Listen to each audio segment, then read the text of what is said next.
Now, one marketing weapon that all businesses should have in their arsenal is the use of the internet and digital technology.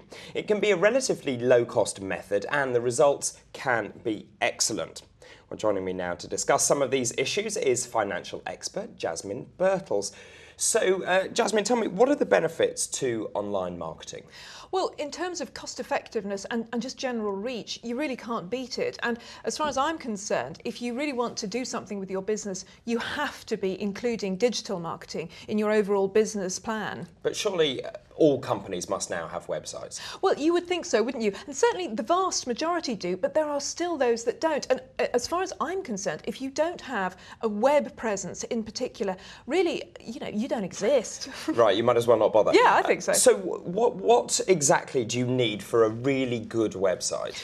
Well, obviously, it needs to look good, but you have to be careful there because if you have all sorts of fabulous flash-moving, whizzy, wonderful things happening, that can actually be harder for people to download. And, remember, not everyone has broadband. A lot of people are on dial-up still. So you can't have fabulous, fabulous pictures and too many videos and everything, things that are too difficult to download.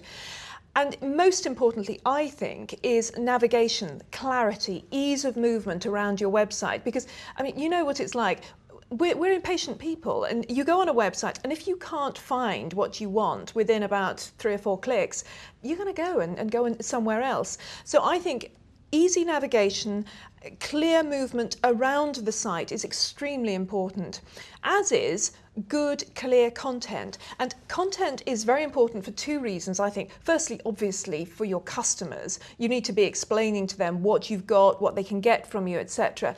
But also, having good, relevant content, and quite a lot of it, is very good for your search engine optimization. Google likes content. Well, I'm glad you mentioned this, because this is the thing that all companies want, is to increase their rating to ensure that when you type into a search engine, that your company and no other company comes up first. How do you do that? Well, yes, there are 2 ways. You can either pay a company to do it, and there are loads of companies around who specialise, allegedly, in search engine optimization. But frankly, in my experience, I found that a lot of them are just telling you all sorts of things that you want to hear, and they're really not doing what they need to do.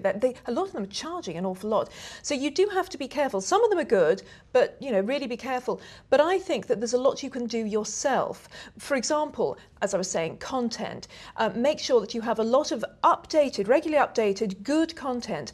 And a lot of people have found actually that having a corporate blog is very helpful there, because you've got regular new content, it's relevant, it's there, and it just builds up after a while. Also, try and make sure that you get some offline and online PR. So in other words, try and get your business mentioned in articles, in other big sites particularly. If you get mentioned on the BBC website, you're laughing, or AOL or Yahoo or something, or at least lots of other different websites with links through, and people are linking. Wikipedia, that's another good one. If you can have a good presence on Wikipedia and people are linking through, that makes your ranking go up. And offline PR is very good as well. I've found, interestingly, that TV mentions, newspapers, magazines. Don't forget the offline world, because that does feed into the online world. And also there's things like Google AdWords. Again, there are companies that will help you get the best Google AdWords and so that you have the best and most relevant links through. And also there are all sorts of sort of software things that your developers could put into the site, meta tags and all sorts of things like that. And those can help, and the general design can help. Not too many frames, not too many pictures and everything. There are some basic things that you can do that you really don't have to pay other people to help you with. Okay, now what about those companies who want to have online transactions? How easy is that to do? Well, yes, it's as easy as you make it, in a sense. Really, it's something that you do need to get right. If you're a big company like, John Lewis or Marks and Spencer or something, you really do need to pay serious money to good developers to make those transactions easy, quick, well done, because you're going to have lots and lots of transactions. But even if you're a small company and you're not expecting major amounts of transactions, you still need to get it right. So you'll need to make sure that your web developers, the people who build your website, can put in the right shopping cart, they have the right software there so that people can make their transactions easily and quickly.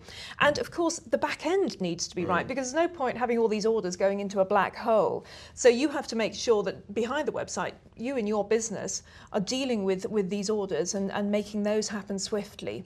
And of course, payment methods important. I mean, HSBC does do its sort of online payment, which is very useful. And again, it needs to be secure and it needs to be easy to do. That's very, very important. Now, this all sounds tremendously expensive. Is that the case? It doesn't have to be. It really depends on what you're doing. But you do need to be careful here, because on the whole, when it comes to web developers and designers, you get what you pay for, but not completely. Because there's a lot of ignorance around web development and design, there are a lot of companies out there who know that we don't know what we're talking about, and so they will sometimes just add in the date, So the best thing to do is really talk to people who have just had a good website done, get some information beforehand so that you get a ballpark figure of what you should expect to pay and what you should get for that. And really then it depends on what you want, because if you've got an all singing, all dancing website and you want to have all sorts of transactions on it, maybe you want discussion boards, you want all kinds of videos and whatever, you are going to have to pay for that. That is going to cost a bit, and it's going to cost a bit to run. But if it's just a basic brochure site with, this is who we are, this is how you get to us, this is what we do, a few pages, you shouldn't have to pay more than £1,000 or £2,000. But just get some information first, because the more information you have, the better value you're going to get. So what else should I think about? Well, once you've got your website established, the next thing to consider is email marketing. And if you get it right, this can be a wonderful way of increasing business and improving your search engine optimization. But you do need to make sure that you get it right, because there's a fine line between sending information to your customers and just plain spamming, let's be honest. So do have a think about what your customers really would like to know about, and make sure that your emails are relevant and helpful and informative.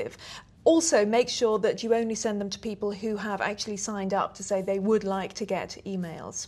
Okay, what about wider benefits?